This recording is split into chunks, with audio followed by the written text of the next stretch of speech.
Hey everybody, it looks like we made it to yet another Wednesday. It is part 7 of how to paint the vintage portrait in airbrush. So that's pretty exciting, in India Ink and Airbrush, of course. So hope you guys are getting ready for a very good Thanksgiving here in the States. It's something we do here in America, as everyone knows. Our international people, I hope you have a great rest of the week coming up. So let's go ahead and let's log into the chat so I can see if anyone's here. You never know. Let's see. We are going to go to authorize, and we're just going to go through this as we always do. Just be one moment. Putting in my username and password for Google, and then password. Let's see if anyone's here today.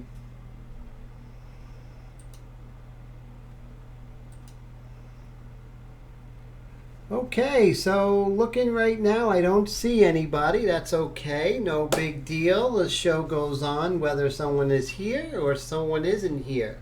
So anyway, while I have a free moment, let me go ahead and start this up on the big screen so I can see and make sure everything is working correctly. Let's see. And what I have to do is go to my library, and that should take me to my videos. Okay, so it looks like we are live, and I did get it, the new thumbnail, in time. Hey, so we have to change this. So we have Super with us and Jake and Tone. Good to see you. Let's go ahead and fix that crazy. There we go. That's a little bit better, right, guys? At least I can see. Okay, cool. So, whose birthday is next Wednesday? Super. That's pretty cool. So that's pretty neat. No free moments. I hear that.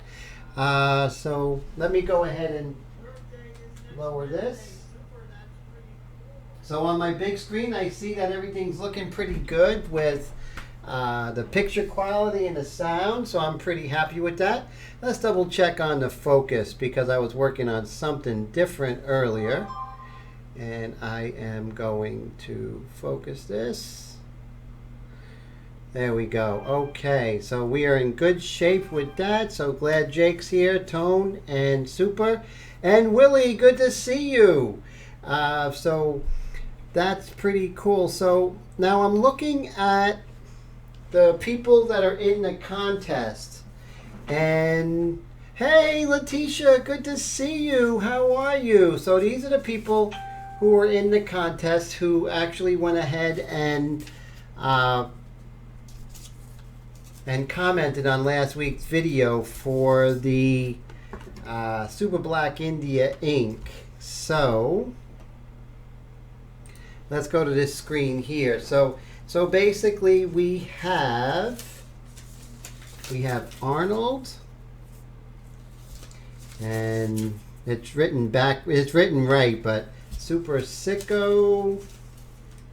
We have Mike S, Michelle, Tone, Brad M, and Wendy. So those are the people who are in the contest for the Super Black India ink by Speedball. So they were really cool to do that for us.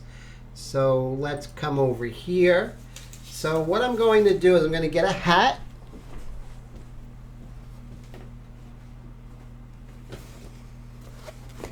Not the hat I'm wearing, but this hat right here. And I'm just going to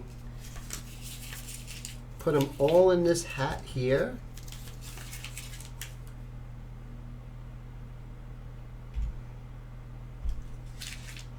Whoop. Let's see. There we go. We're going to put them all in the hat, and then we're going to pick who wins the Super Black India ink. So good luck no matter where you live. I'm going to send it to you.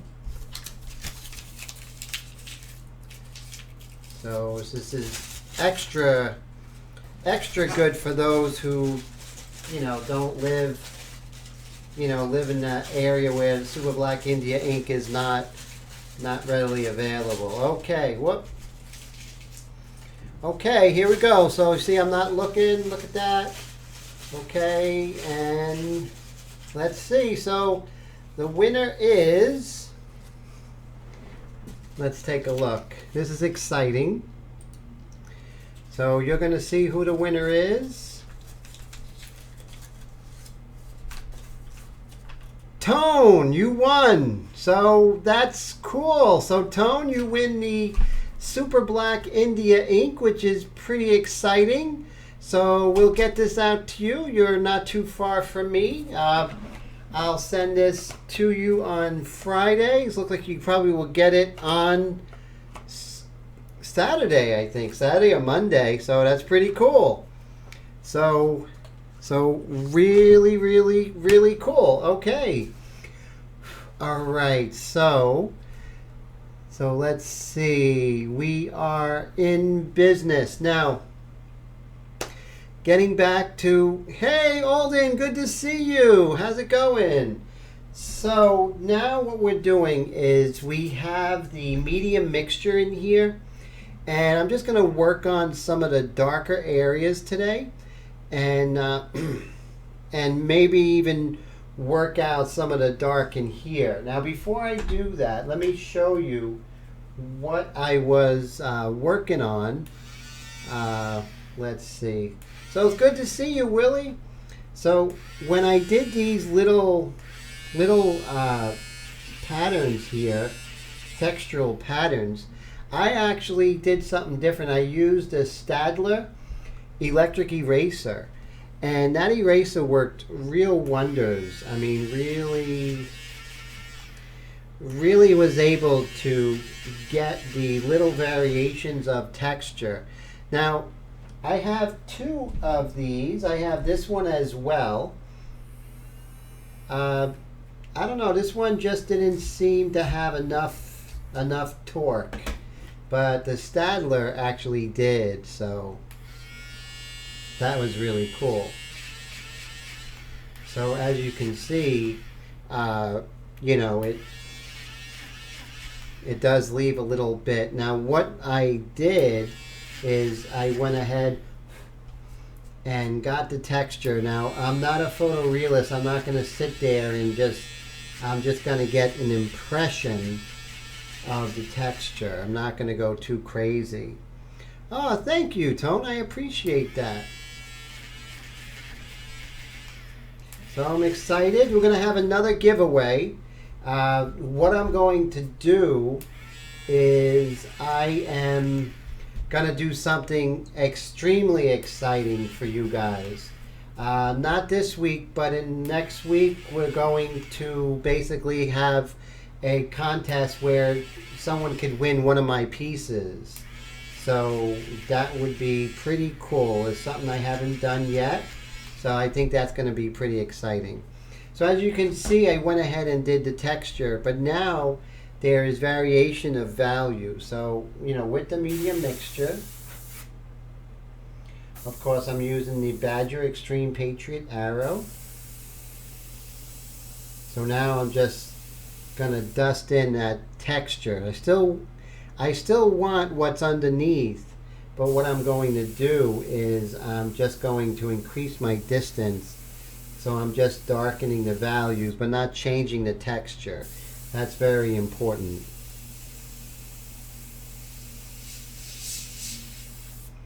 As you can see, that's really works wonders. I always have a piece of paper underneath so I'm not killing my table. So that's very important. See if I can lower this value just a little bit. See if that makes a difference.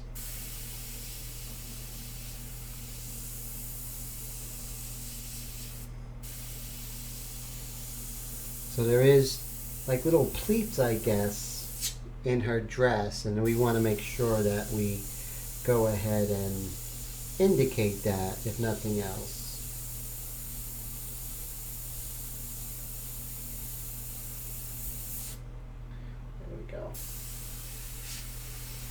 And what's really going to make it is that hey German, how you doing? Good to see you, man. Thanks for coming by. So as you can see, what we're doing is we're just really trying to create that illusion, which is very important. So, it might have been formerly thought that, with paper, working with an electric eraser is not possible. But you just have to remember you're working with paper. And I wouldn't do this on the face. Something like this would be fine, but not on the face. And really do a test first, because it really could damage the surface pretty much. So you just want to be careful of that.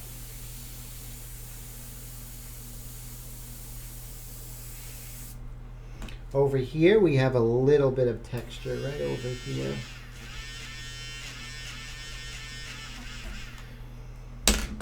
So I have some exciting news to tell you guys. Today, for the first time, we hit 2,500 subscribers, 2,500. Not bad. Thank you guys for your support and being part of it. 2,500 is pretty exciting.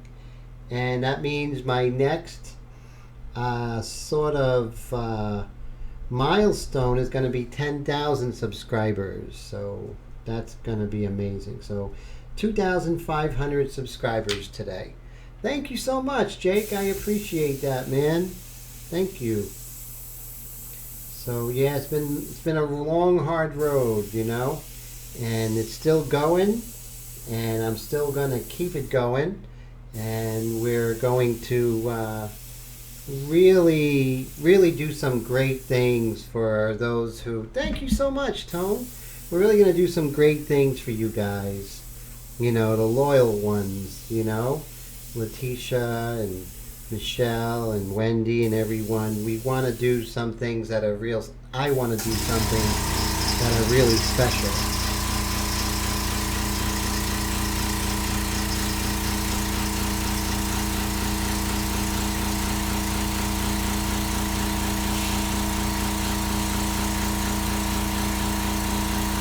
I remember when I first started doing the airbrush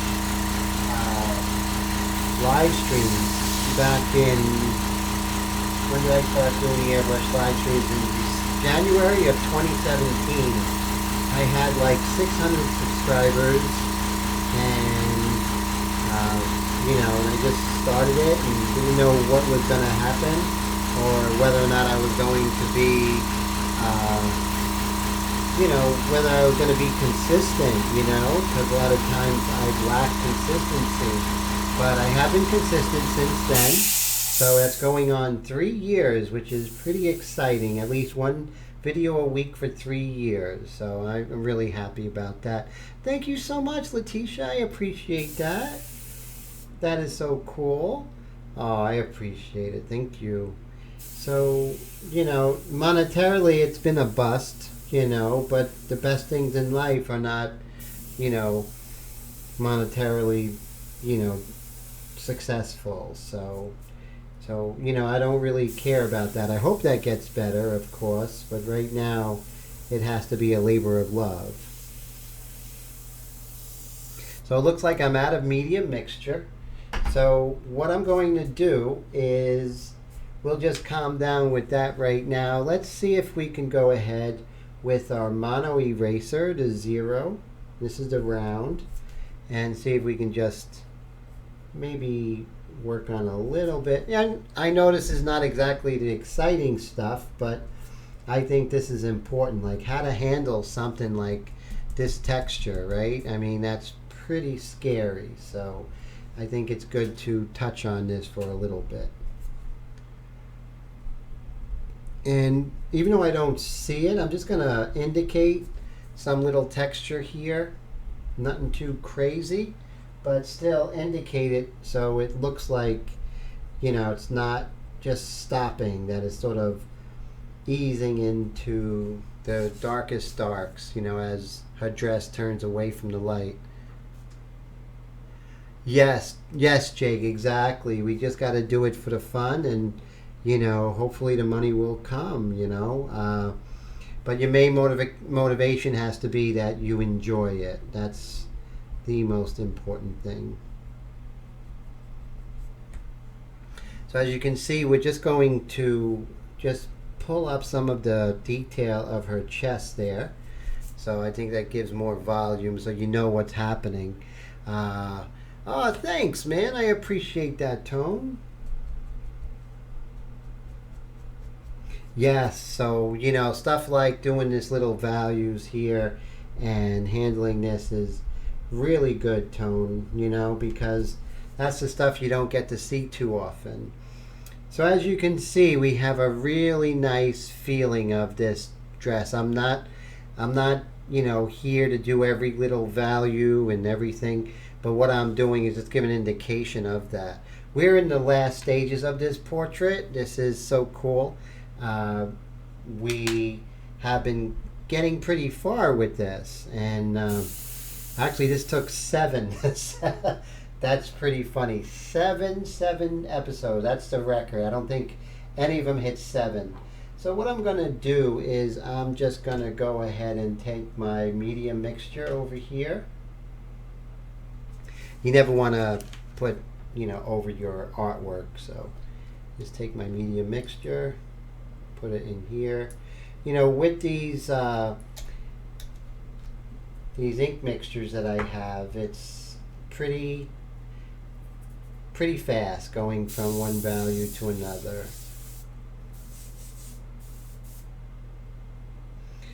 And what I like to do whatever you're working with, so I'm working with Colorline by CanSun.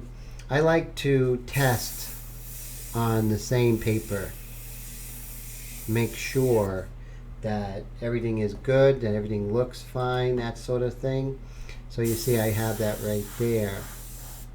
Okay, so now we have this here. We're just going to go ahead and we're going to work a little bit on the dark areas of her hair.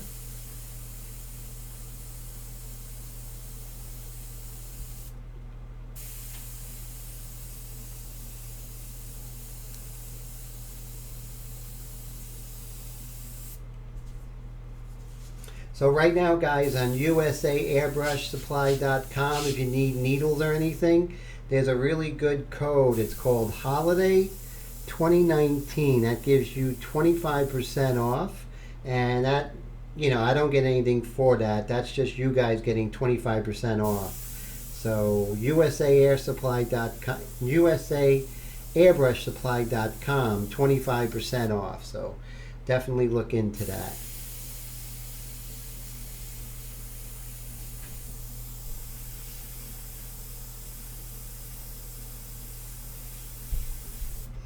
And as you see, we're just, softening up the lights in that hair because it's turning, but this is also, this is in the dark. So you want to make sure that this is a very soft detail of her hair turning there.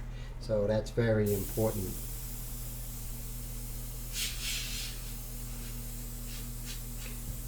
So what I'm going to do something very special tonight too. Is stay tuned for, actually not tonight, but next week.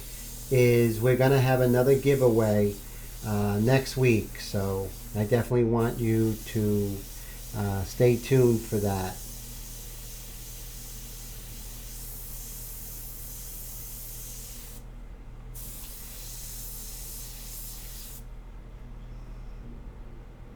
Yes, Willie says, is that for everything? Yes, for everything on their site, airbrushes, supplies, everything. So that's a really good one, 25% off. So if you need to purchase anything, now's the time, definitely. If you need needles or something like that. Willie, did you say, I know you have the, did you say you had the Extreme Patriot arrow?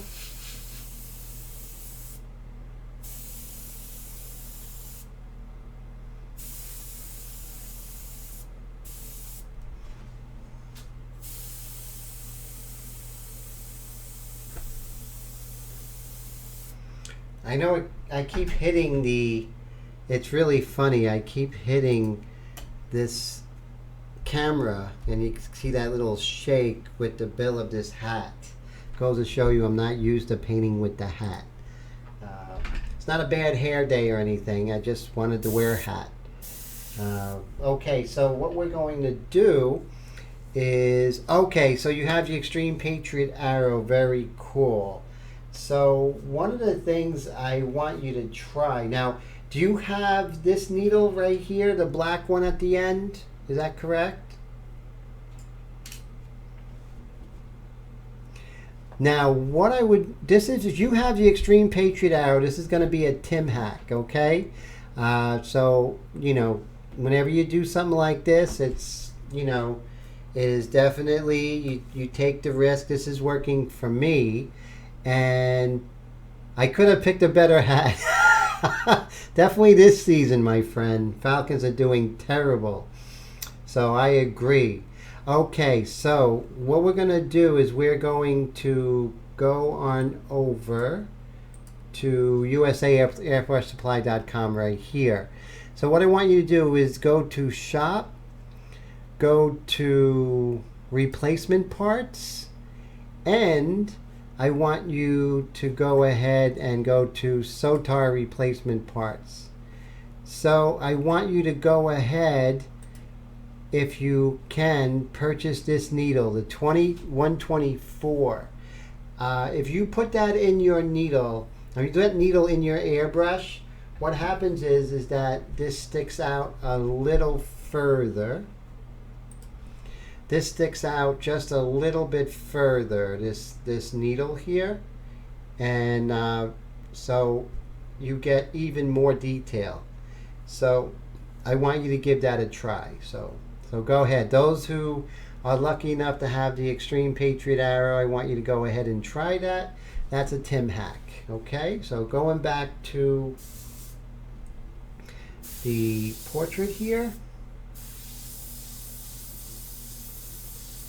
So you can do that, you know, if you need any parts or anything, going to USAairbrushsupply.com with Holiday 2019, or is it Holiday Sale? Let me double check here. It'll just be 1, 2, 3. I just want to make sure I gave you that right. Okay. It is Holiday Sale 2019. So make sure that you guys type in Holiday Sale 2019 on USAairbrushsupply.com. Hey Michelle, how's it going? And so, sorry you didn't win, Michelle. It's a bummer. But Tone won, but we're going to have another one where we're actually going to give away one of my paintings, which is going to be very exciting. So the thing is, we don't have many people entering these contests, so your chances of winning, guys, are pretty good. So that's exciting. That's a good thing about being part of a small channel such as Ink Flingers here. So what I'm going to do with this is just a little bit darker right over here.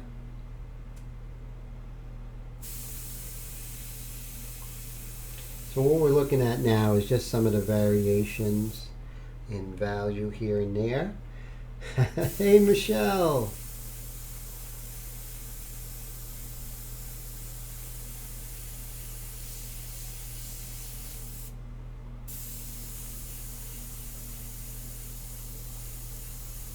We are in the very last stages of this painting. We're talking extremely close to having this painting finished.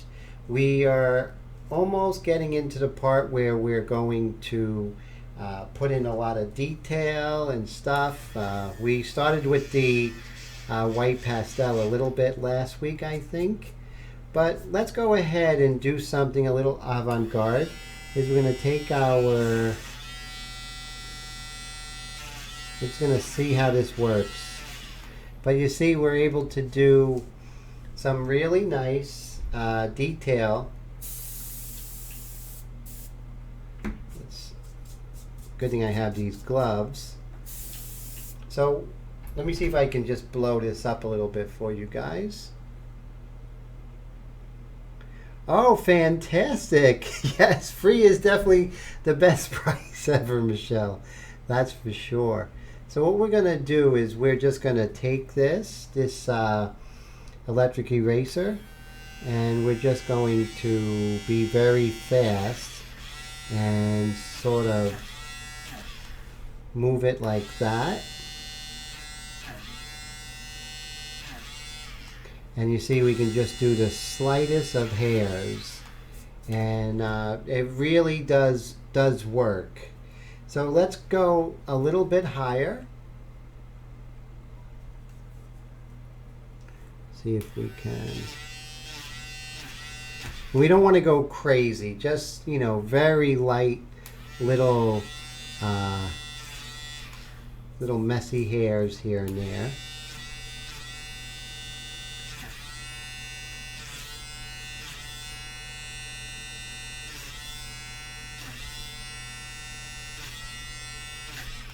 There we go.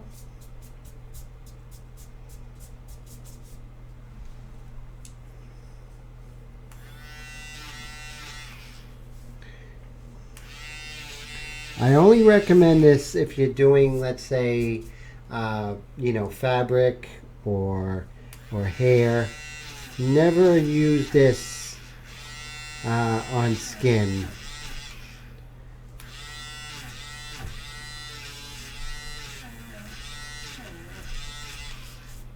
But you see we can get some really nice little variations here, which is pretty cool.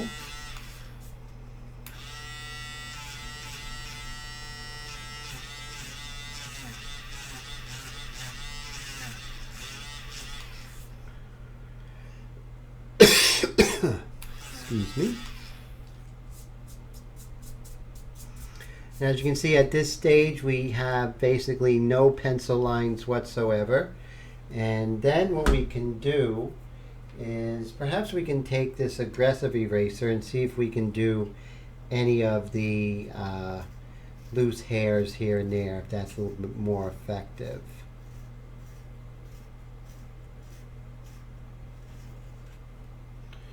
Okay, so I have the aggressive perfection eraser, and what we're going to do is we're just going to just start some little hairs here, nothing too crazy. See that? Just a little bit. And I think this is actually a better tool. And that's what you want to do. You want to test out different tools and see which works best.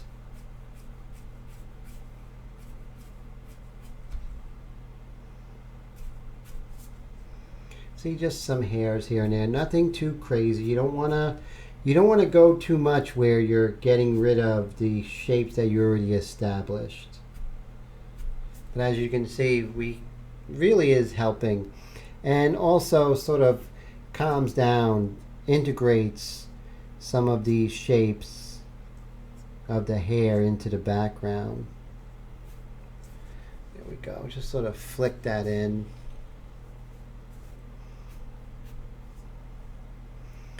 I think this is probably my favorite painting that I have done in the live stream so far. As far as, you know, a work of art, I think this is by far, for me, my favorite. And so right now we're just going to give some texture to her hair, nothing too crazy. We're not about painting every single hair.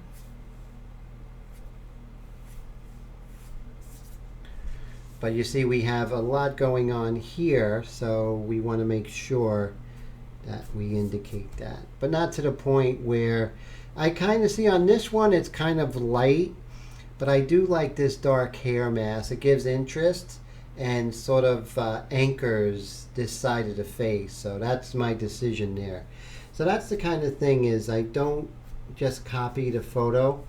I'll make changes that I think are going to help as a painting, as a work of art.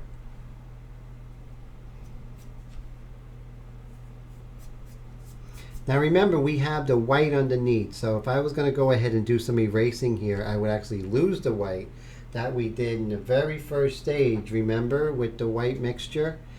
And so that's why we want to be careful not to do erasing with this technique too much, especially in the white areas. I mean, you can do erasing here, that's no problem, but in the white areas where we establish that with the white paint, it will be counterproductive. Just sort of a little bit of softness here. And I'm just sort of flicking, you know, I'm not going too crazy. I'm just flicking, almost like a dagger stroke. There we go. And just adding some interest. So there's even, you know, even though it's turning towards the light, it's going to be a little bit lighter where it's most towards the light here. Now this is in the shadow, so the light it's receiving is probably from her shoulder, I would think. And remember, you have two light sources. You have the light source coming from the main source, which could be the sun, a candle, but the secondary light source is the reflected light, is that primary light bouncing off of an object and onto a object that is not receiving any light. So as you see that, we are just adding a little bit of interest. And if we ever go crazy and make this too light, we can always come in with the airbrush and dust it down, no problem whatsoever.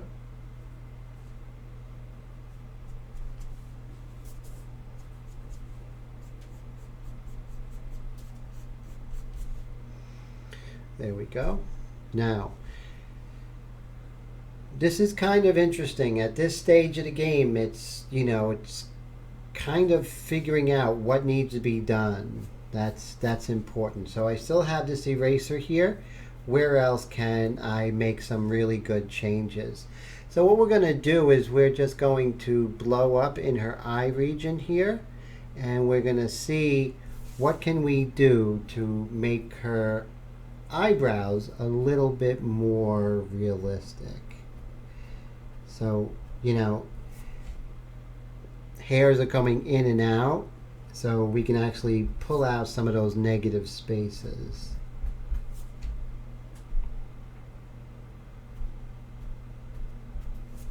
As you can see, just by doing little things like this. Now you can actually see the original pencil underneath. That's okay. I mean, you're not going to notice it only because we're blowing up till you see that. But you can see how your decisions, even the early going, are so important.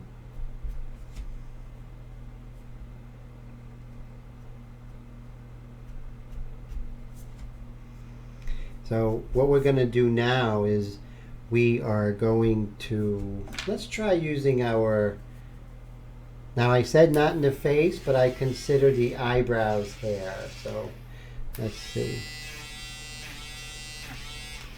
There we go. Just put a little bit of interest here.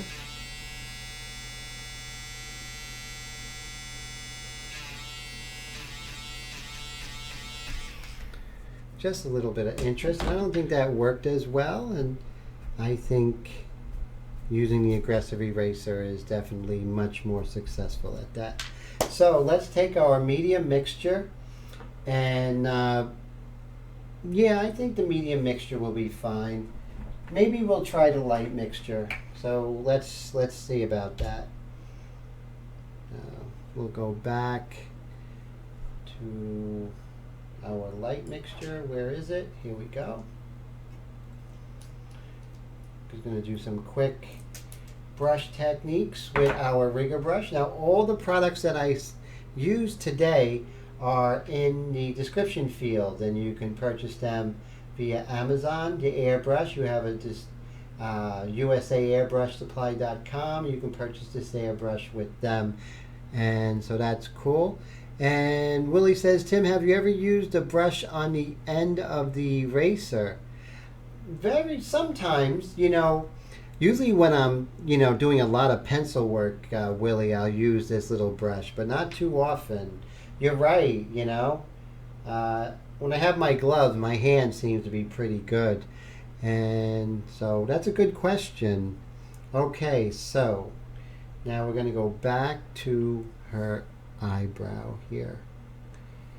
And I think the light mixture is a little bit better because I think the medium mixture might have been too dark and drove things out of balance. We can always go darker, but going lighter is always much more difficult.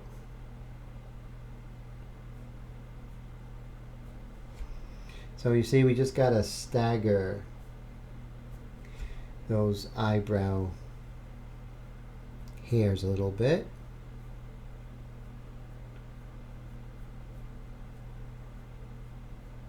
So if anyone is interested, I am offering one-on-one Skype classes, and we will work on a picture just like you see here. It'll be one-on-one, and it will be 9 2-hour sessions. And it's great because, you're in your studio, I'm in my studio. We are working together on the same project. You can ask me any questions. You watch me as I work. I watch you as you work. Can make corrections with you. So it's really fantastic, and will really just explode your control game, definitely. I've had 4 students already, and I'm very happy with the results so far. I mean, just excited to see how their work really has grown. And so, okay, so I think I'm happy right there. Let's see, just a couple of more hairs.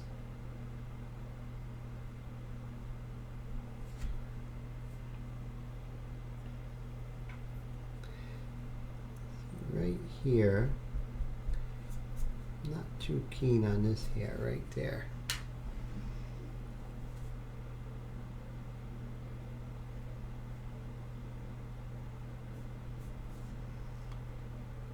A little bit of an imperfection there.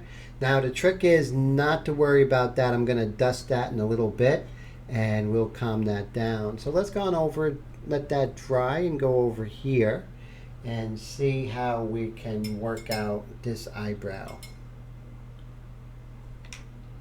We're going to take our aggressive eraser and we're just going to pull out a little bit of the variation of tones here. Nothing too crazy. Hey Gloria, good to see you. How are you? So cool, Gloria made it.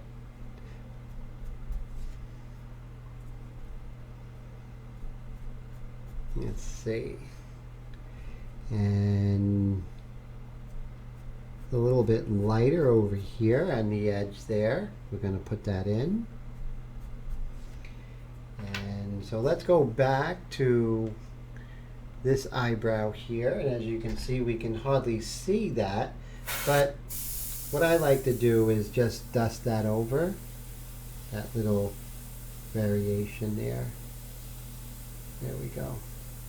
Remember, as long as you're not you don't get emotional about any kind of imperfection or something like that, you'll come out on top.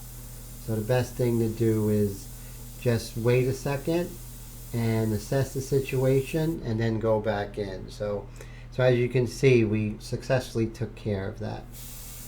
And so now that we're here, let's work on her eye a little bit and see if we could go ahead and pull up some of these eyelashes here. Now I'm at 25 psi and I lowered the air pressure on the MAC valve right here and then the PAC valve that's on the Extreme Patriot arrow. Those two things, you can actually get micro adjustments that are just out of this world.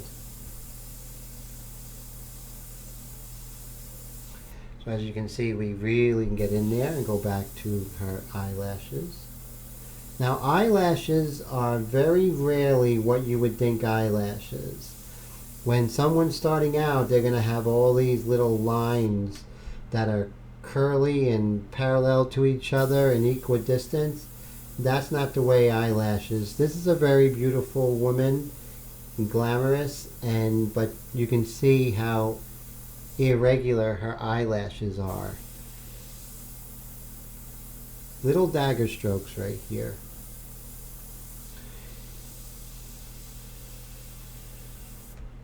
And then what we want to do is come over here. We want to get some volume here in her eye socket. That eye is tucked inside, so we want to make sure that we give that impression.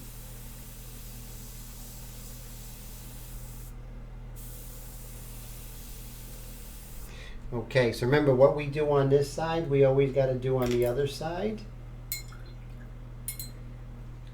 You know, I'm all for using the paintbrush, but if you can use the airbrush, it's always good to use the airbrush.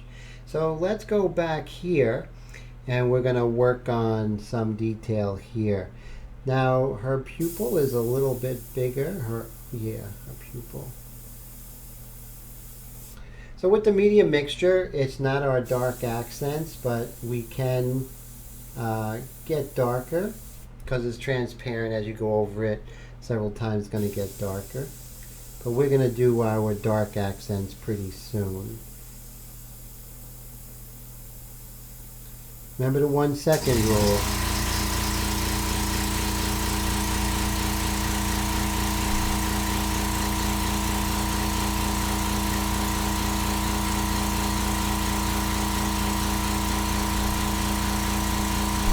So not much in eyelashes here on this side. Now the values on this eyelid are lighter than the values on this eyelid. So we are definitely going to address that. Our eyelids cannot be the same value in the light area because this is turning away from the light.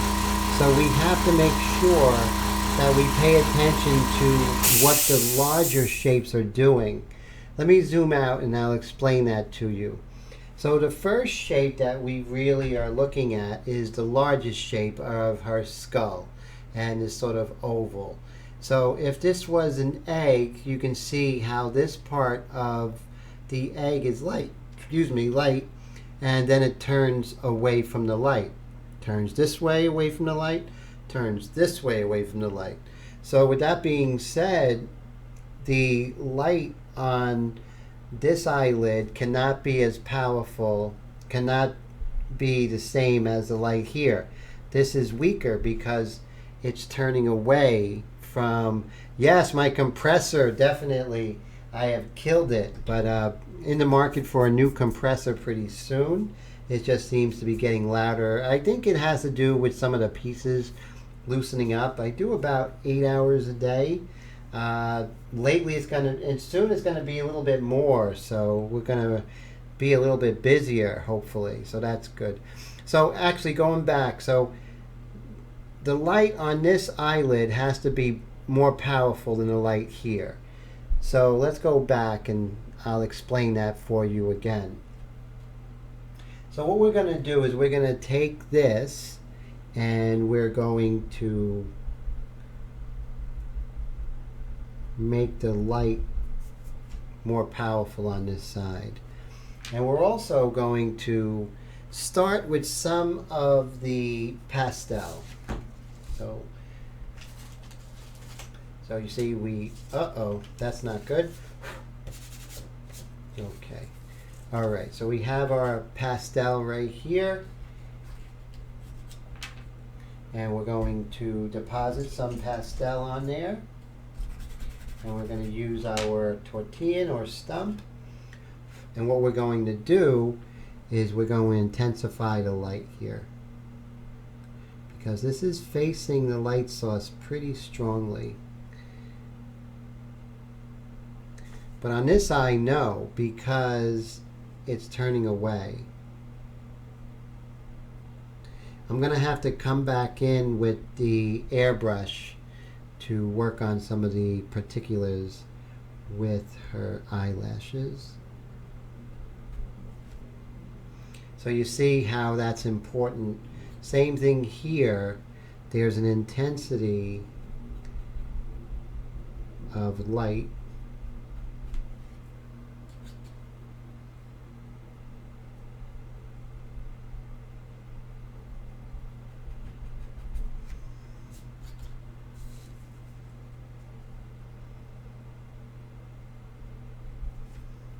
And of course, this is not just a strict tone here. There's going to be some interest.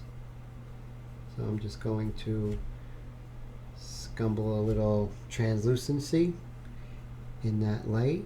Same thing over here. Just a little bit of translucency. Translucency is that, you know, there's some lights in that dark. It's not just a dark value and that's it. So that's important. Now here we have just a little bit of reflected light here. Very little. And anything that you overdo, you can always calm down with the kneaded eraser. You see, we're just giving a little bit of interest there. So we have our medium mixture in the airbrush. So do you guys hear that AC Moore is closing down? That's pretty sad. I think this year they're gonna close all their stores, 2019. So that's sad. I have a lot of nice memories of buying art supplies at AC Moore. Oh, Gloria says, how much a compressor? A good compressor, I would say, is around 160. 165. You know, California Air Tools has good compressors. So that's the one I would definitely recommend. They are pretty powerful, but they're nice and quiet. And they last long. This one lasts me, I think, 3 years. So that's not too bad. 2 years or 3 years they usually last. The cheap ones, you know, you don't want to get them, Gloria, because they don't last and they really don't give a nice, you know, even, how do I say, a nice even flow of air, which is horrible and just makes, you know, airbrushing terrible. So we're going back to the painting as a whole. So there we are. And I kind of like the way that is right now. Now let's go ahead and just put in some of the lights of the hair here. We're going to use our pastel. We're going to come back in to the eye in just one moment. But since we were working on the sort of the egg of the head, you know, the larger shapes, let's see if we could lighten up some of these hairs with some pastel.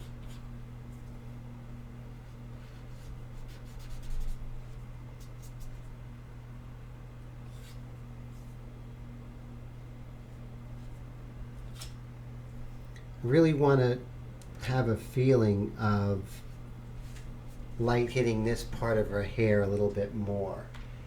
Let's try with this Fons and Porter fabric pen here and see if that's a little bit more successful. I think so.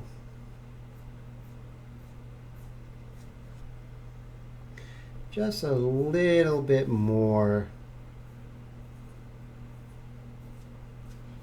Nothing too crazy, but just give a feeling of, you know, this part of her hair is in the light a little bit more.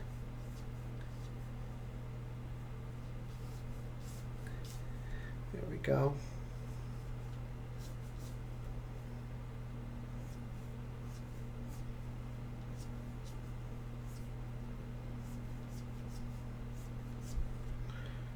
See, now we're creating some. So what is too bad. The compressor part, Willie?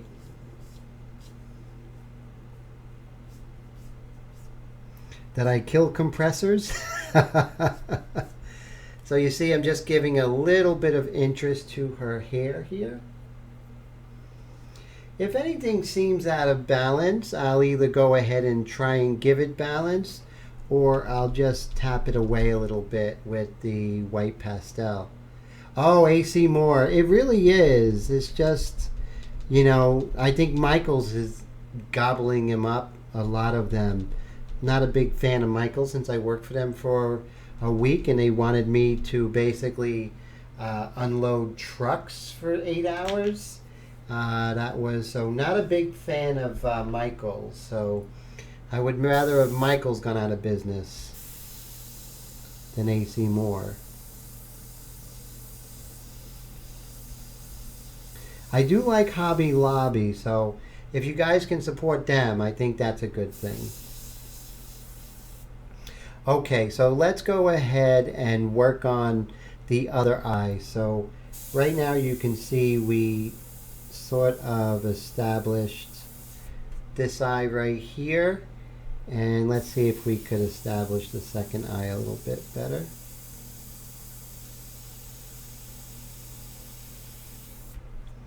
There we go. We just want to pull out that eye a little bit. Now I think we're a little overzealous with this dark here. It just is out of balance. So what I'm going to do is I'm just going to flick it with this mono eraser, and I'm just going to just calm down that black, because like I said, it's out of balance. So we're going to keep it dark, but we're not going to, this is a vintage portrait, remember, so we want to keep that.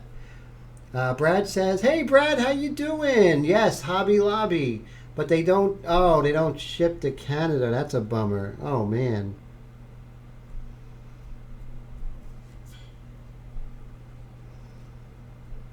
I know USAAirsupply.com, airbrushsupply.com ships to Canada, so that's good. At least those guys do. So as you can see, I had to calm down this value here. It was a little too strong, so I think that was important. We're going to go back to the light mixture in a little bit, because I really think that right now this medium mixture for what we're doing is a little bit strong. And I'm even going to go ahead and calm down the pupils a little bit. And as you can see, just by calming them down, it sort of works better. You know, I think that's important. You see, you know, at first it was like, wow, that looked great, but looking at the whole, I think it takes away from the image as a painting.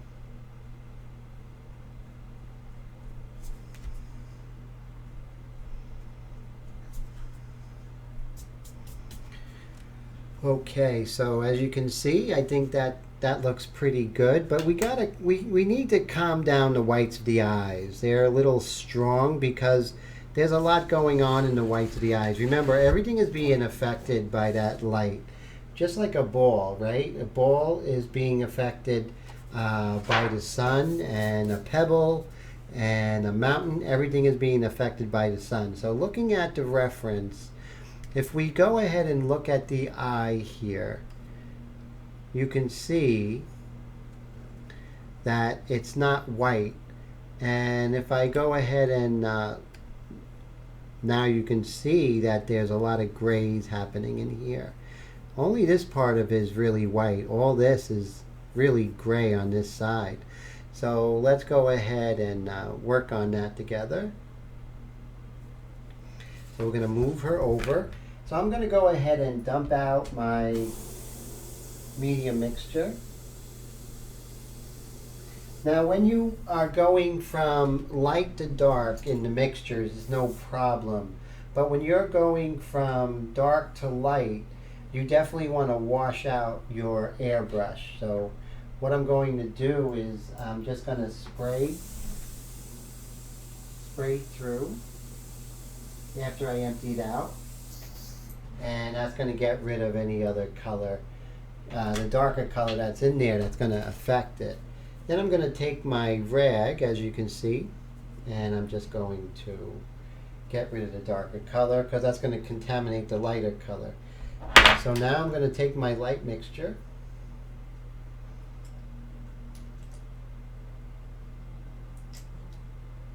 and we're going to go back in with the light mixture. Like I said, a lot more subtle. The medium mixture is for other areas. For the eyes, I think it would not be a good idea.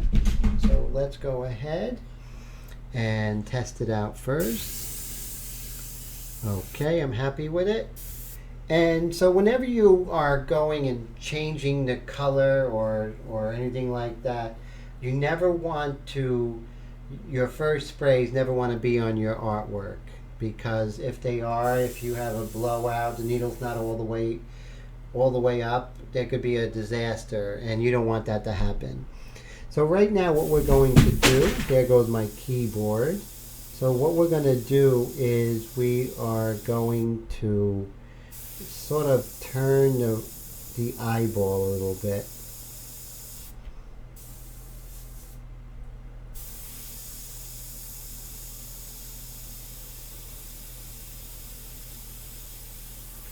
And as I get lighter, I'm just going to go further away from the airbrush, further away from the surface.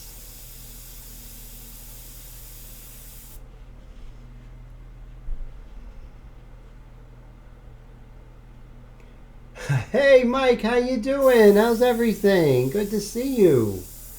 Only if there was some beer and cake, that would be good.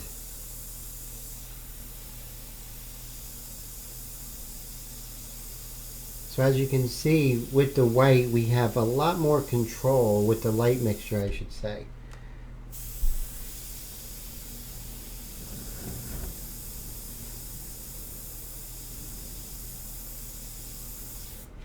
There we go.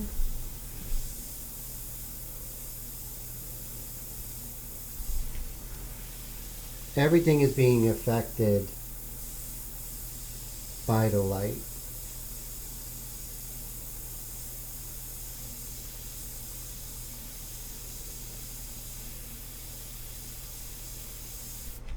Go. So as you can see, now we can take a little bit of the white pastel and we could just very lightly show that part of the eye hitting the light. And then if anything's out of bounds, you can just tap it. Same thing here. Right now we could go ahead and just very lightly do the highlight of the eye there. There we go. And then on this side, it's a little bit lighter, but not as light on the left side. There we go. Now you see that we are making that eye sort of turn, that eyeball, the white of the eye. There we go. And now let's move on over to this eye and see how we could best express what's happening. Remember, the intensity of this eye is far more than this here. So you're going to see a lot more light on this side than this side. So we definitely have to express that.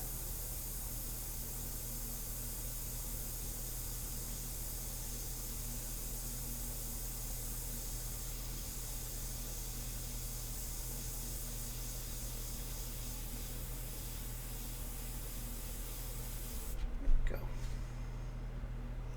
Hey Brad, the winner was Tone. You were in it, but Tone is the one who won, which was pretty good. We're going to give another giveaway coming up pretty soon. So Mike says, Gloria, that he got his 6-gallon California air compressor off eBay for $279 with free shipping. Wow, that's not bad.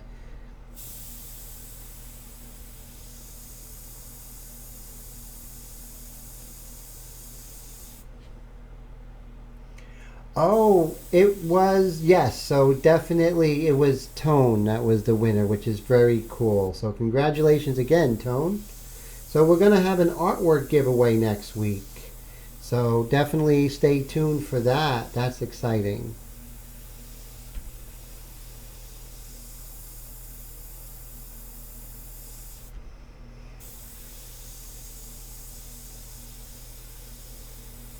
Now, if I'm going to be dusting, what I'm going to do is just increase my distance from the surface.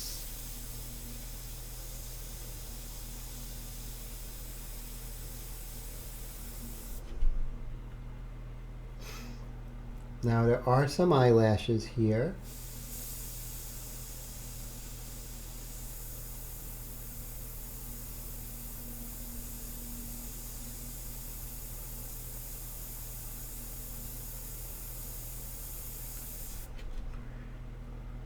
Let's move over a little bit.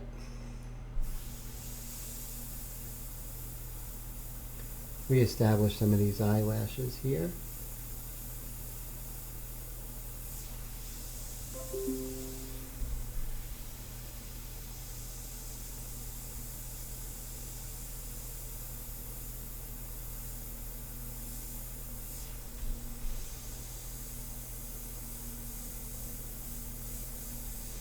Very little eyelashes here, just indications, very light if that.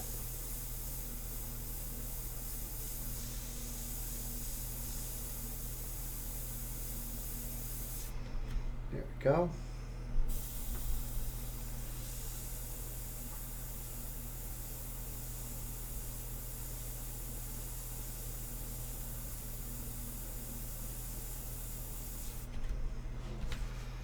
And let's see over here.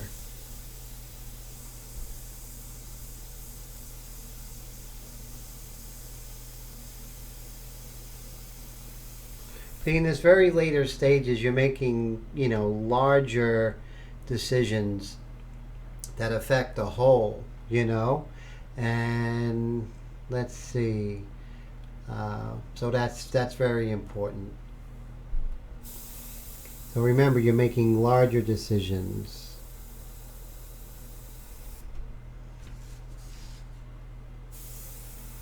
So you're looking at the painting as one right now. And whenever you make any changes, you're asking yourself, does it need it? Does it take away from the whole of the painting? Is it something that is a detail, although it might be correct? Does it add or take away from the full effect of the artwork?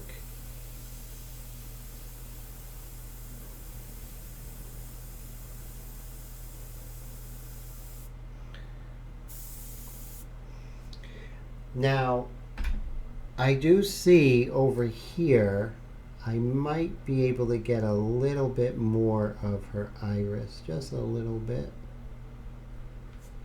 There we go. But I'm not sure if that actually lends to it. But if you ask me, it takes away. So this is a good indication of what I would do. So you see how it's too much into those eyes, I think. I want a little more mystery. So I'm just going to darken that a little bit. A little more mystery in those eyes.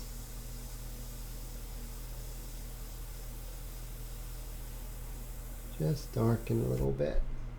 There we go. A little more piercing if you ask me, Oh yes, you're definitely going to have to try the technique now, Tone. That's right. So I'm excited to see what you do. You're really going to enjoy it, and it will help your painting because you can use this not only in an artwork in itself, but you can also use it to create underpaintings for your color work.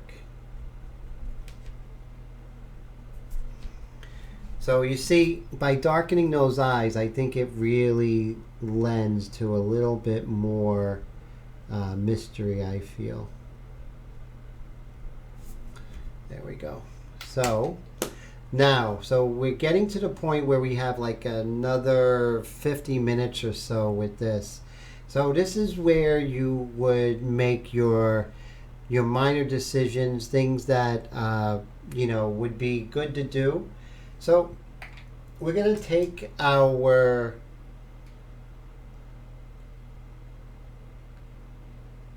rigger brush here, and then we're going to look and see where are some darker hairs that we could actually sort of utilize here.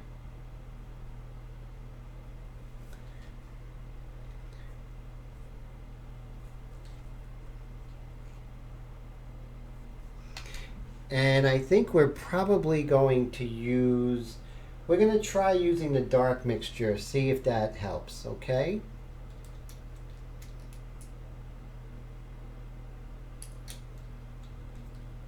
This might be part of the, see, this is more like a vintage portrait, so there aren't really too many dark accents, here and there. But what I'm trying to do is just to give a little life into some of these hairs. Remember, I frisketed this side off, and so or masked it off. So now I have to sort of integrate the background with the hair here. So what I'm going to do is just create some little errant hairs here and there.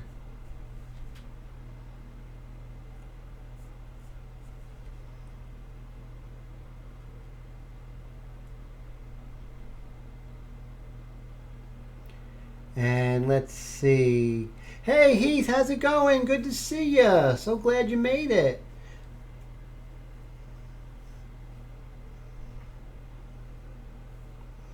So right now we're working on some dark hairs here and there.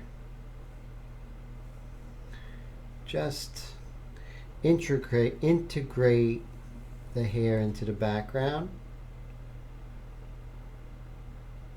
So Tone says he has a couple of black and white pieces he's been looking for a reason to paint.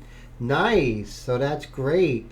So get a hold of some of that color line paper, the gray color line by Canson. Make sure it's the color line. That's so important. It's going to make a big difference. So that would be great.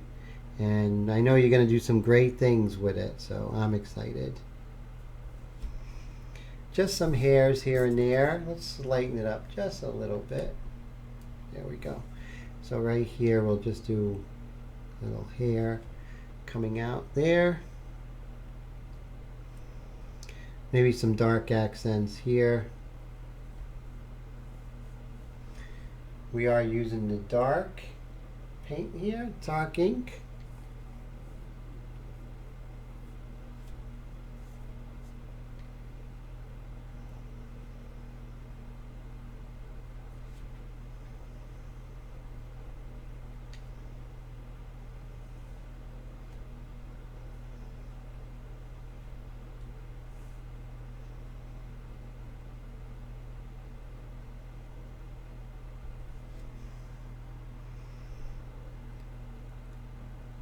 So Brad says he's having a heck of a time getting that paper, and Heath says it's looking great. Thank you, Heath. I appreciate that.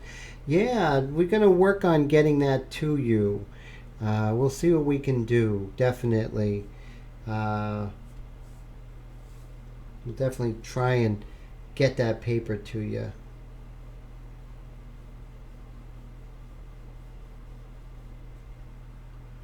Because the color line paper makes a big difference with this technique. It really does.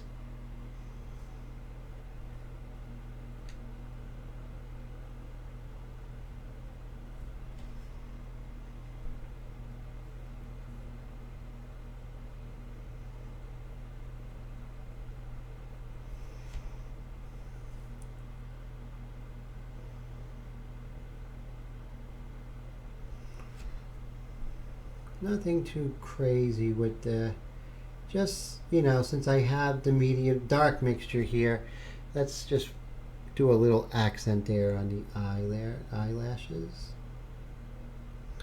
Nothing too crazy. I may lighten that up again. That right there. We'll see. He says he tried a place paint spot in Calgary and still no luck with the paper. That does stink. Oh man.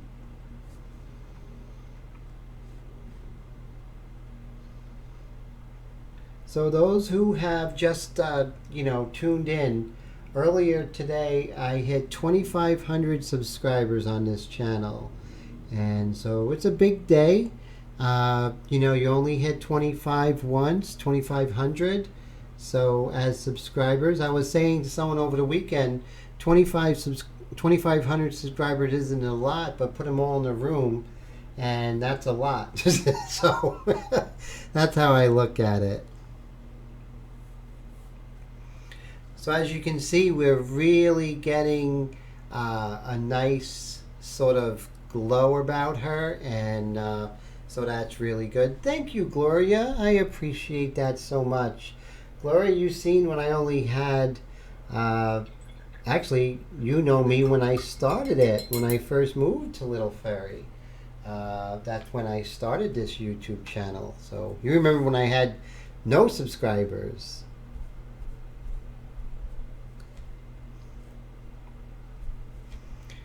Go. And so what I do now is when I'm at this stage of the game. Willie says we should start an art supply store. Yeah, that's actually good. I mean, I think there's room. A lot of these companies are going belly under.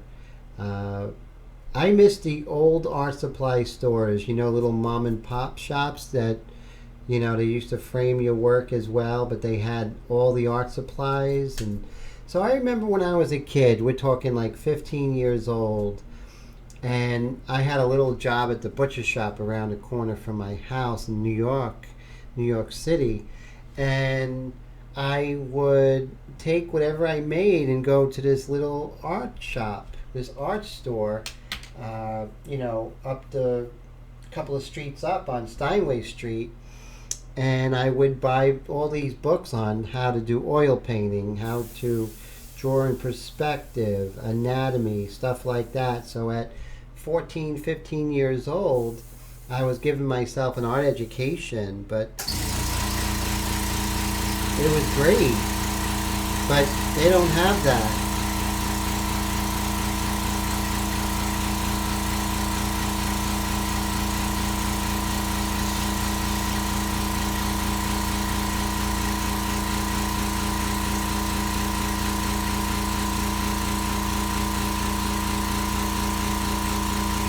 He says that's one big room. That's true.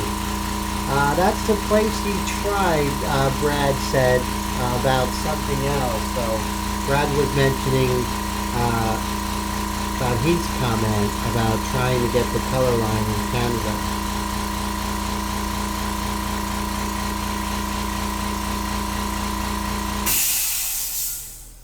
I'm going to go ahead and try and hit that little dark accent right there in that nostril there.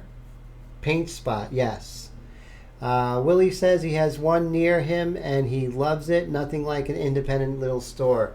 Definitely. And it was just fantastic memories. And you go to one of these big art stores, big companies, and you get this kid who really doesn't care, or is it's really sad. It doesn't have that sort of one-on-one sort of attention that I was able to get back then. And it kind of helped me galvanize my love for paint and everything.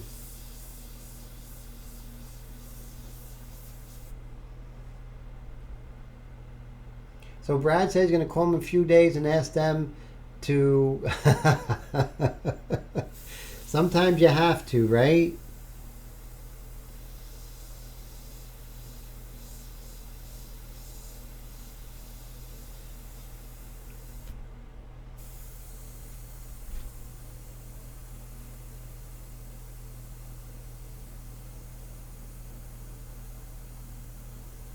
Now we have the light mixture in here, but what I'm going to do is try and get a little bit more texture here in her neck there.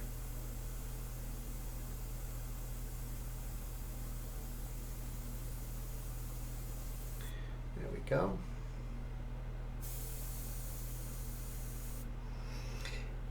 In her ear here, we could give a little more variation within this shadow area.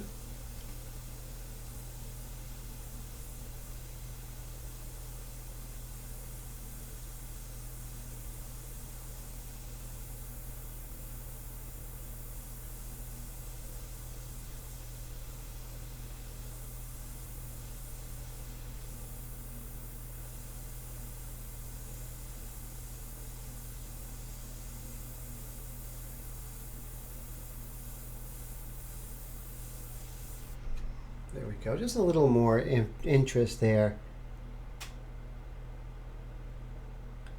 And then he says, I get supplies from a local store, and talking to the resin artists, they are restricted to what they can put on their shelves. Wow.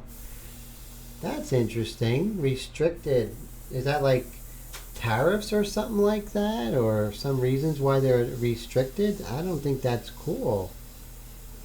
I hate the word restricted, especially when it comes to art.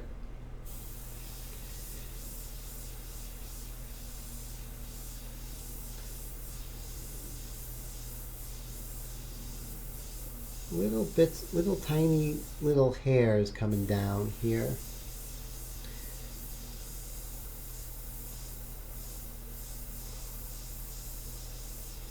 There we go.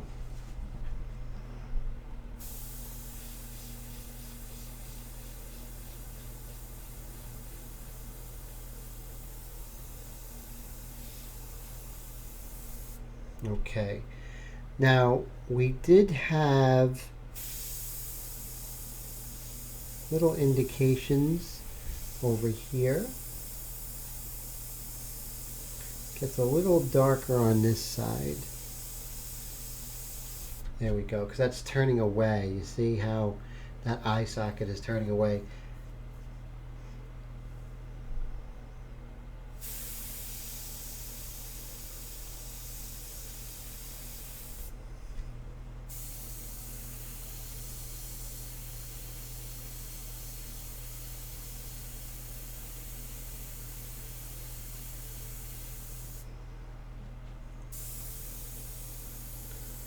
And I'm going to increase my distance.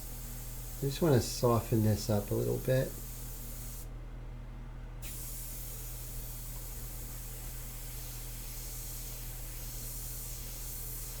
Not so much with the dark accents in this particular painting, because it is a vintage portrait, so there aren't really high amounts of resolution in the light source and everything.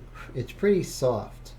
So what we're going to do is we're going to take our white pastel here, and we're just going to just put in some white highlights. Now this ear is getting a blast of light, but I don't want to put it there. I want to de-emphasize that ear because I feel this part of her face is far more important. So let's go ahead and establish that a little bit with the white pastel.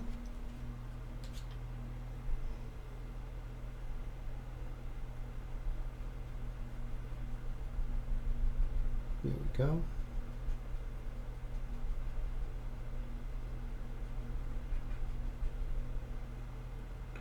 The store chain has a set policy on supplies. They do have Canson, but yeah, the other Canson Heath is no good for this technique, so you don't want to touch it. That's for pastel. So definitely hold off on the color. Hold off until you can get the color line.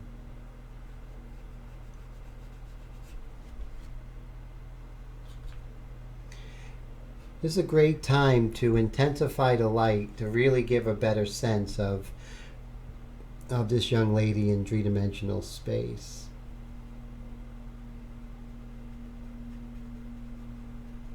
There we go.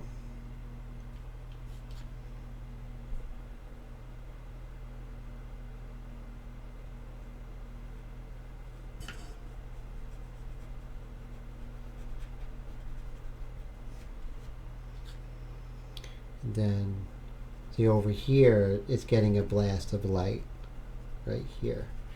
So at this late stage of the game, one of the things that you always want to do is realize, okay, in intensity of light, this is pretty intense in this one. Pretty much these two areas are the most intense. And so, and then we'll just sort of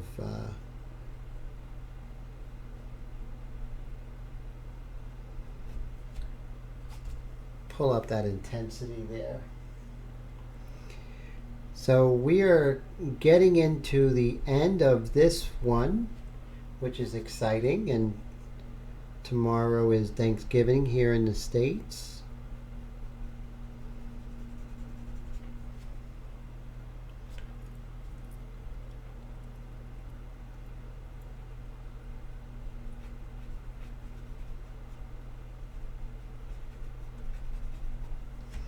And of course I'm going to keep this. Now remember, we're working down. So remember, the light is coming from the upper left. So diagonally things are going darker. You see how that is happening just diagonally? But also things are going darker here. So we have an intensity from here to here, and it goes down. Now it's not as intense the further you are away from the light source. So even though it's marginal, there's still a intensity, less of intensity as we go away from the light source. This was a little strong, so we're going to calm that down. But let's go ahead and work on the intensity here.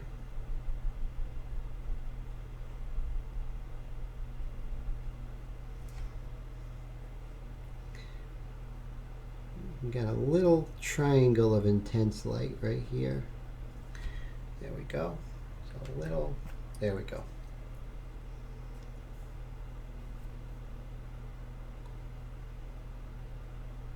The bottom part of her eyelid there, lower eyelid there, is picking up some of that light. I'm just going to indicate that. Gloria, have a great night, and I'll see you tomorrow. So cool.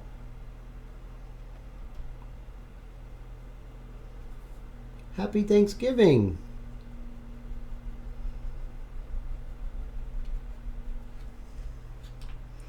And just intensifying this area here.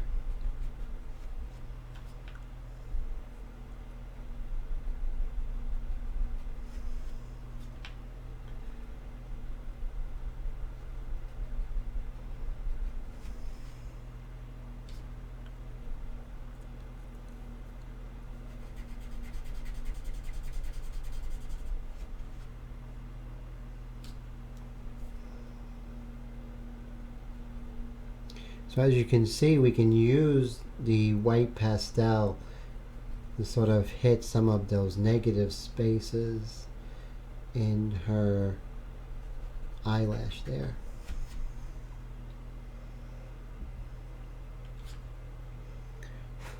Down here, the intensity really sort of tapers off as we get lower here.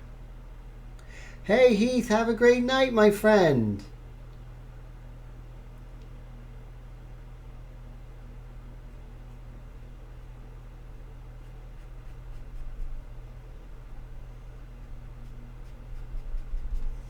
Okay. Now, so you can see we have that intensity sort of breaking down as we go further and further from the light source. Now let's create some intensity over here. So this is sort of a larger area right here. And also, if I squint my eyes, this area is a little intense. So I'm just going to take my knead eraser. I'm just going to tap that and just calm that down a little bit. All right, so we have this larger stump here. And let's see if that works. A lot of things I'll try with you together. So you know, sometimes I'll experiment right here on the live stream, and you guys will see that, you know, it's always worth to give it a shot.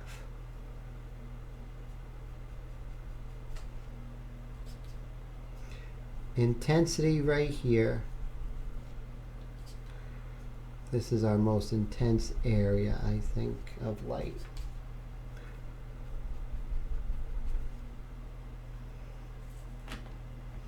Now we're trying to figure out what's the best way of getting that to the surface. I'm going to use different stumps and see if this is, oh yeah, this, see right here, this is a little softer, and I'm able to come in and sort of put more white over here.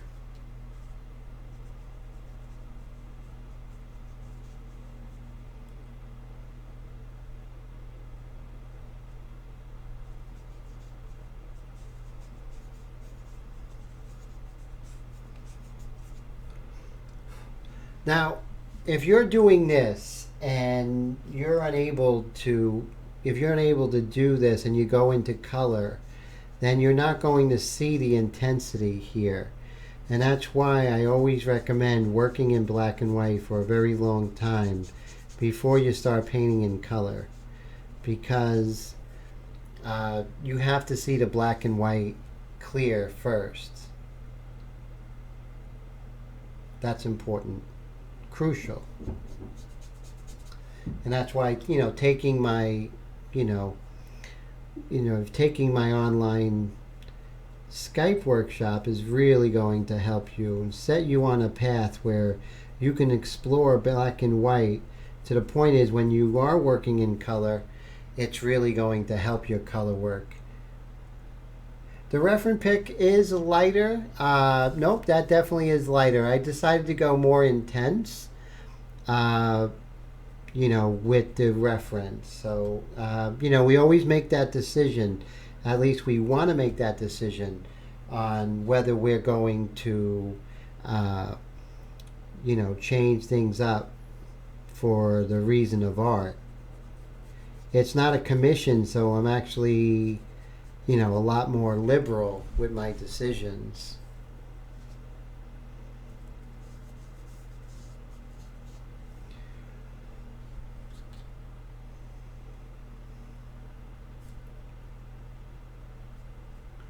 So we're just really working on the intensity of the light right now.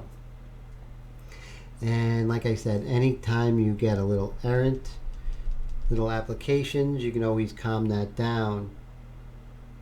Yes, Brad, training our eyes to see black and white first. And the thing is, not really black and white, but see values and edges and that sort of thing. That's so much more important because, if the drawing and the values are correct, you can almost put any color on it and it would still work. But if the drawings and the values and the edges and you're not seeing them, you're not trained to see those things, and you're trying to go into color and solve color on top of, all these other elements which I go over, it's just too much. And I don't think it's as productive as going in with black and white for a while.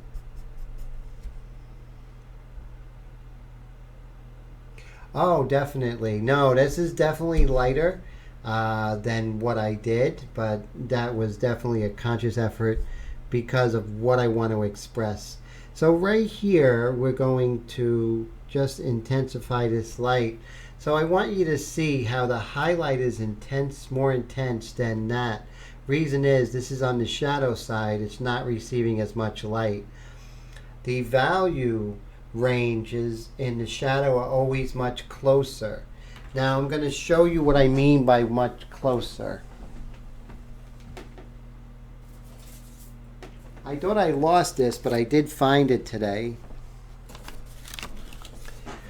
So here we are on the light side, right? So you see we have all of these values. So here we are on the light side. You see we have this value and we have all the other values all the way up to here. So that's pretty intense. You see how you have such a large range of values. In the shadow side, you're not going to have those range of values. In the shadow side, you're probably right about here. So half the range you're going to see. So that's very important, you know. Hey, how's it going, Michelle? Yes, so this is, you know, what I was saying, Michelle, is that on the shadow side, everything's going to be less intense and all the values are going to be closer to one another.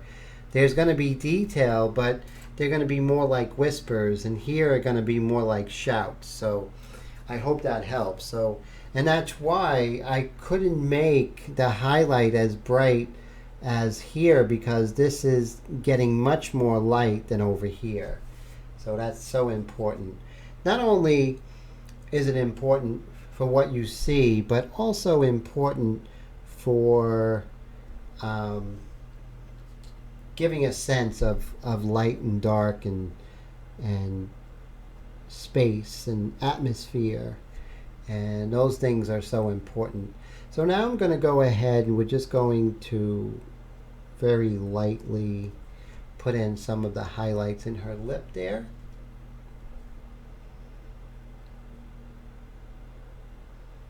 Like I said, at this stage of the game, it's basically looking for little things to make for a better painting. So we were working on her lip there.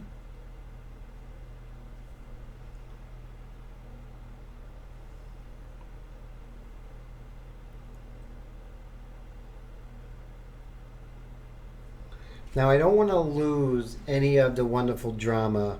So there are some lighter areas here, but I don't want to put them in because if I do put them in, I'm going to lose some of that wonderful mystery I think that this piece has. I definitely don't want to lose that. Over here in the corner of her lip there, corner of her mouth, is a little light. I don't know if I'm going to keep it, but you see there's just a little light at the corner of her lip there.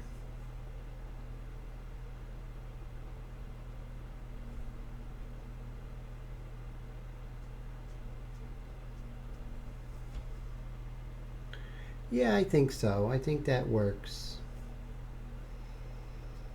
Let's sort of scumble some light here. Just sort of show the turning of the forms. So this has been 7 parts for this particular painting, but I think all the parts were worth it. I think we definitely have another level of this technique, of what it can do, and the importance of value, and you know, edges, and really getting a sense of the cutting of light across forms. That's so important. And like I said, if you get a little overzealous, you can always tap and calm down that light there. Same thing here. We could just intensify this sort of softness over here.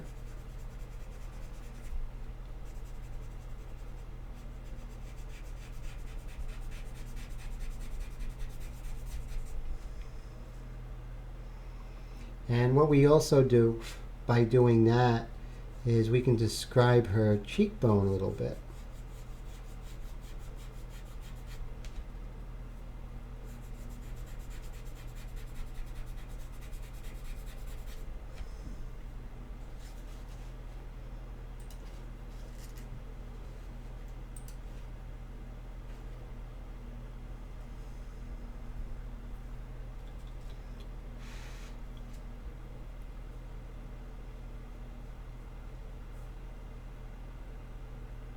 Right here, the corner of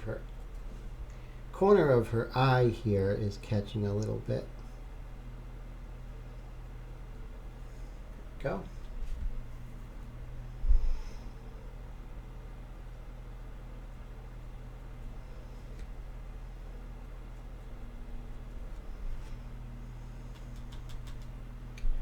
So as you can see, you know, it's really great at this end game There's a lot going on, and there's some cleanup here and there, but let's go ahead and sort of hit some of the intensity of light on her shoulder here. So right about here we're getting a little more light. So let's go ahead and hit that. So this painting is a little bit less about, a little bit less about details and more about atmosphere. Letitia says, looks fantastic. Thank you. I appreciate that. Thank you so much. And as you can see, we're just intensifying the light on her shoulder. But I want you guys to see what's available with this technique. It's not just, we're working in black and white because we're not working in color. It's anything less. I think we can take this technique so far. I think this is something that could be, you can go as deep with it as possible, and it will help you with your color work. Remember, working in color is not going to help your black and white, but your black and white is going to help your color.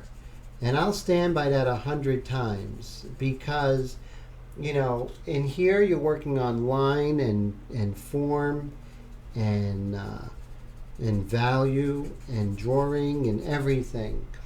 So that's going to help your painting, your color painting. This is just as much of a painting as working with every color under the sun.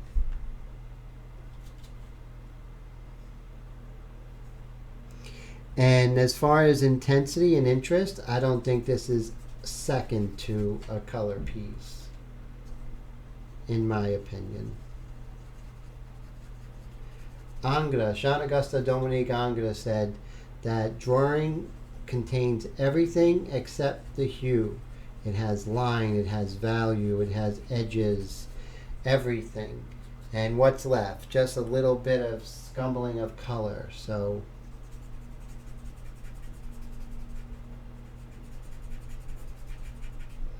you see, now I'm intensifying that shoulder. So that seems like a minor thing, but all of a sudden that shoulder is coming so close to us. We can almost touch her. And that's what we want to have, that feeling of sensual experience. I'm not, in the room with this young lady, but I really have a sense of what she felt like.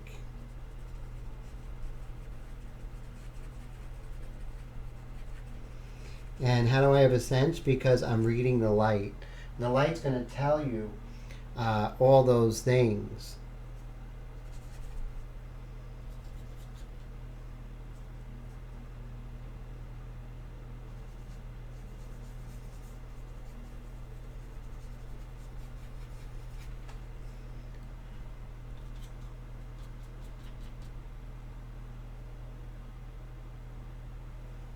So Mike says that he thinks that the gradients and tones are more difficult than black and white.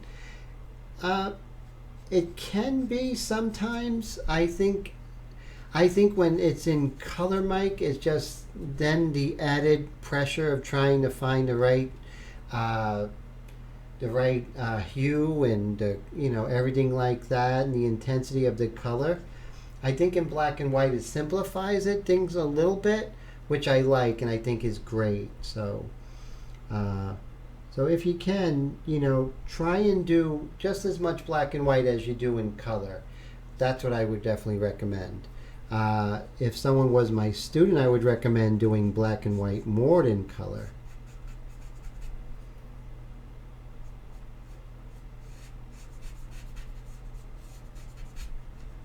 There's some light here on the neck there. On her neck.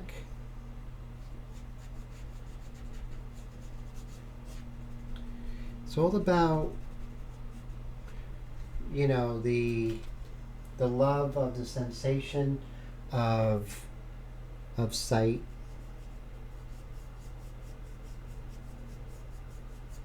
and also of touch. I mean, you really get a sense of what it would be like to touch this part of her neck, the sensuality of that. I think that's really important to impart in your work.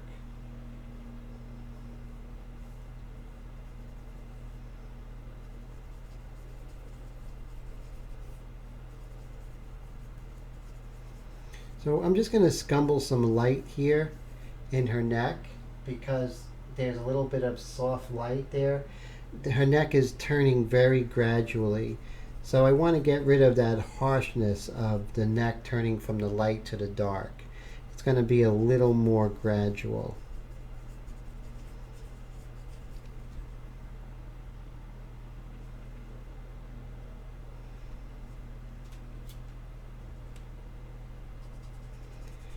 And as for development in your own art, I always want everyone to always have a pragmatic approach to the growth of your work. And what I mean by that is when you learn something is to incorporate that into your next painting. When you have trouble of something, every painting is going to give you some trouble here and there, but use your next painting to be about solving that issue you had with the prior painting.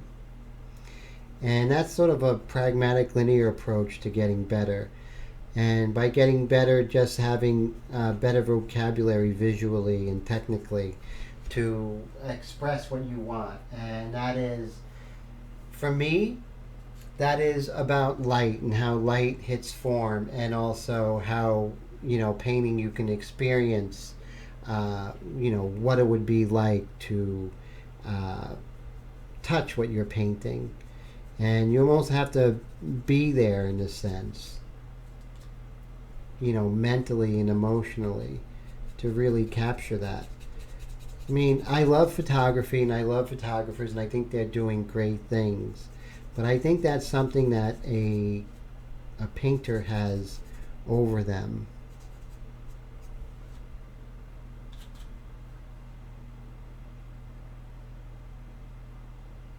Oh, so, well, true. Mike says you can't go over it many times as in colors. No, you can't, and especially in this technique. This technique is gradual, and you get there by patience. When I see artists go over and over again, especially in color, it kind of makes me cringe. It's so crude, and going over wrong color with correct color over and over again. That's good when you're learning, but that shouldn't be a technique, that's for sure.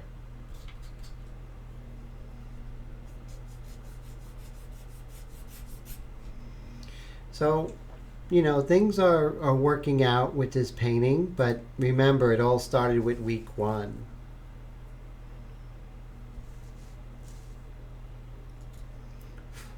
Let's soften up this sort of turning of the form here. Sort of make it a little more gradual.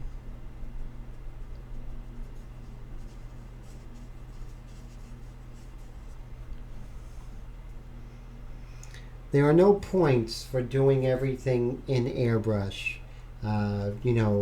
Whatever's best tool for the job, use it. The airbrush is definitely the star of this painting, this technique. I mean, I don't think anything else could do what the airbrush is doing here. But at this stage of the game, using the white pastel is far more effective than airbrush right now. So as you see, we're just gradually turning the form here. We want that shoulder to gradually turn. Now over here we have a little bit, I don't want to overdo it with the ear, but it is getting some intense light here. And if I don't express the light as it hits here, we're not going to really feel what's happening with her ear.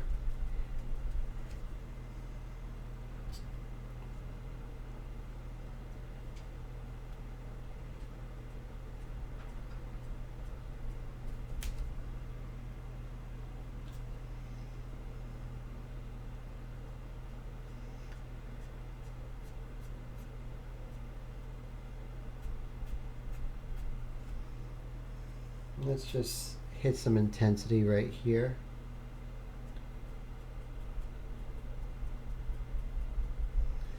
There we go. Not too much, but it's really important to touch on it.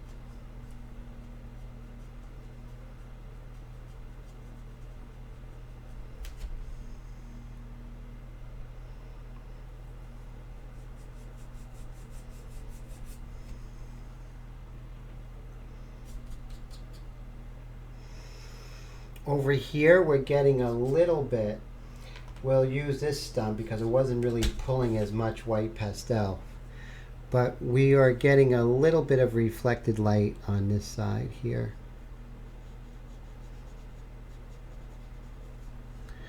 See, we can really put some light in those shadows.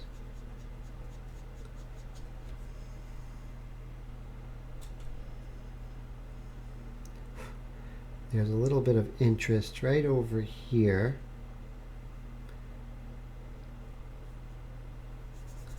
Not much, so I'm really not going to go over there in second thought. Same thing over here. I think there's just a little bit of light right here. And then what I can do is sort of tap that down and just keep a little bit there. Now in our Cupid's bow, it's not just this sort of harsh sort of tone right there. There's a little more going on, you know. So Mike says that she looks a little bit younger in the pic. Very true. I could see that, definitely.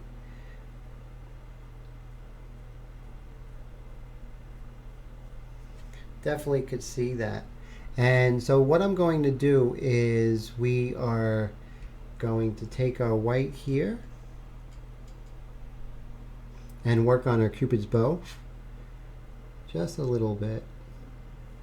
And we want to tap away some of the intensity there.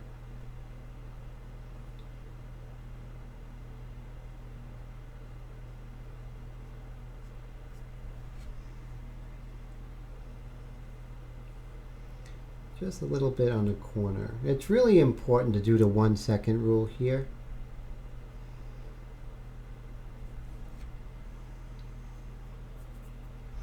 And let's see if we were overzealous, and we're just going to tap away. There we go. Just give a little interest there. Same thing here. Just going to pull up a little bit, and then we're going to tap away and sort of kill that intensity a little bit. But you can see we are taking an area that was a little too simple for something that's receiving direct light.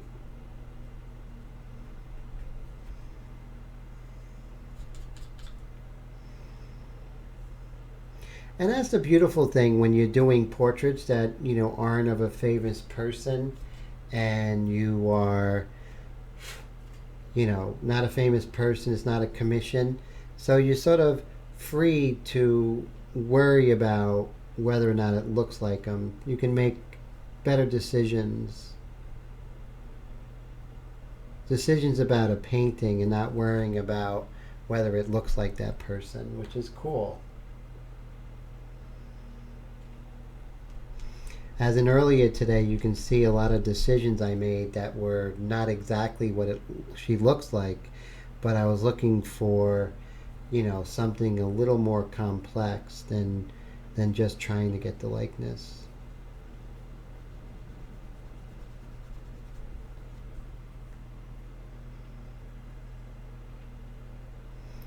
So down here, you can almost like paint with the eraser right now.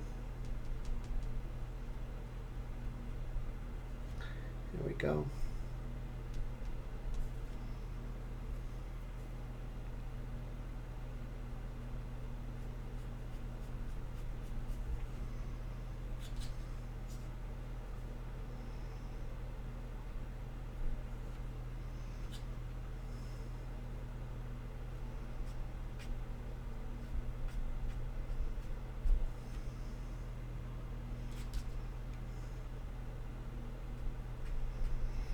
Now sometimes you will actually want to go ahead and use your pencil, pastel pencil, for your sort of your coup de grace, you know, where your brightest lights are going to be.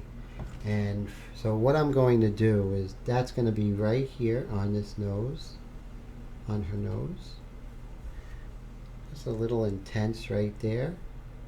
You know, so let's say if you're looking at a Rembrandt, you're going to see that intense brush stroke, and you're just going to see it right there.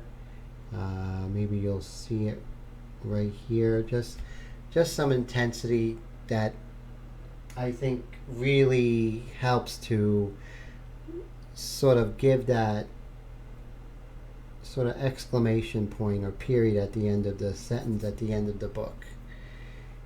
And then you can look and say, okay, that doesn't work, and you can just calm that down. Then over here we can intensify this. So sometimes it's good to just go ahead and apply it with the actual pencil, pastel pencil, and then you could blend it out like that.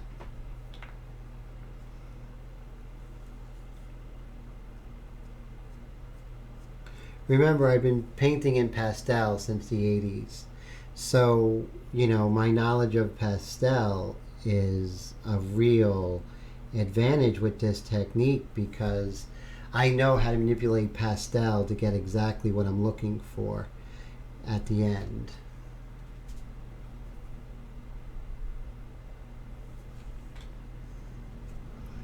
So we can go ahead and put our most, you know, intense spots.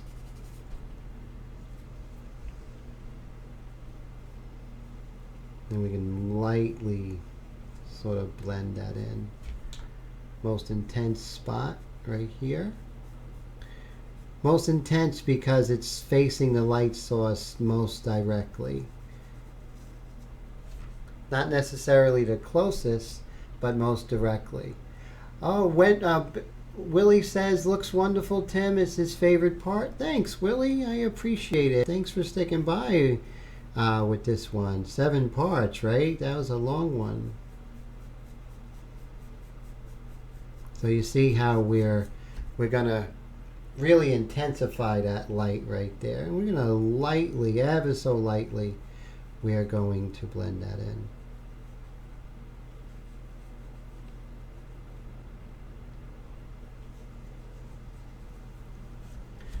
So as you can see, we're creating this real sense of light, real sense of form and how it's being affected by the light source. So let's see if we can take our airbrush and if we can go ahead and do a couple of details here. Ooh, 11:24. We're getting close to the end time, the end of this live stream. See, we can just put a little detail here.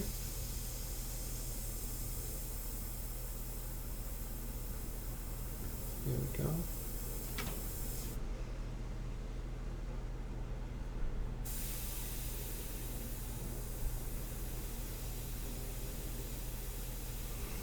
We're getting ready to call this young lady finished. Now this painting is available, so if you are interested, just go ahead and leave your interest in the comments. So make sure that you go ahead and hit the like button and subscribe if you haven't subscribed already. And I really appreciate you guys checking out this painting with me. And Brad says she looks amazing. I really appreciate that, Brad. Thank you, sir. Thank you, everybody. Little intense here. Let's go ahead and see if we could take our pastel, and we're really going to intensify this light here. We're going to intensify it as best we can. It may not translate, you know, here, but it definitely is in person. We're just gonna, that blast of light. So it's almost, you can see the lamp reflecting on her shoulder. And, maybe, you know, when we do a really good job, we can almost smell the scent of her perfume.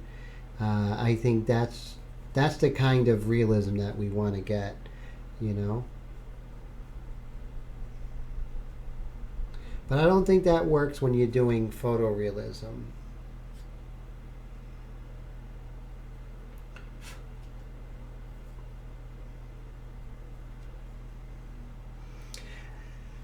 So one of the reasons why I de-emphasized her eyes, because I wanted her to come out of the shadow. If I went a little crazy with her eyes, I think it just would have been out of balance. And I think right now her eyes are intense and they do come at you, but it's more of a softness and like a soft moment. And that's how I feel about this painting. I feel that it's a soft moment. It's an encounter. It's something that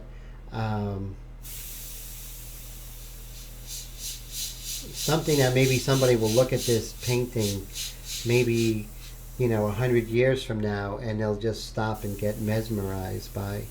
And I think that's what we all really want when we're doing a portrait. We want someone to get a sense of that person. They don't know that person or what have you, but there's something about it that they can't stop looking at it. And I think that's one of the things that I want to describe my pieces. So that's basically it. So like I said, if anyone's interested in purchasing this, she is for sale. I hope you guys have a great week, and thank you so much. I hope you have a wonderful Thanksgiving coming up. So next week we are going to start a new one. So I'm not sure what that's going to be. So definitely stay tuned. Remember, part one is always very interesting. You'll see how I begin the piece from the very beginning. Thanks, Tone. I appreciate that. And so Mike S. says, so I do a pick of an auto mechanic like myself. Would I smell the gas and the grease? You know what? I think so. That's very true. Not as nice as smelling the perfume of a beautiful woman, but still, you would definitely get that feeling. And Letitia, thanks for coming. I will see you soon. So that's exciting. I'm excited to hang out with Letitia in the future. And so Mike S. and Willie and everybody, we had a small group today, and that's cool, Sometimes the smaller groups are better. Yes, tomorrow, exactly. So I'm excited about that, Letitia. So Michelle and, a lot of people who were here, Mike S., happy Turkey Day.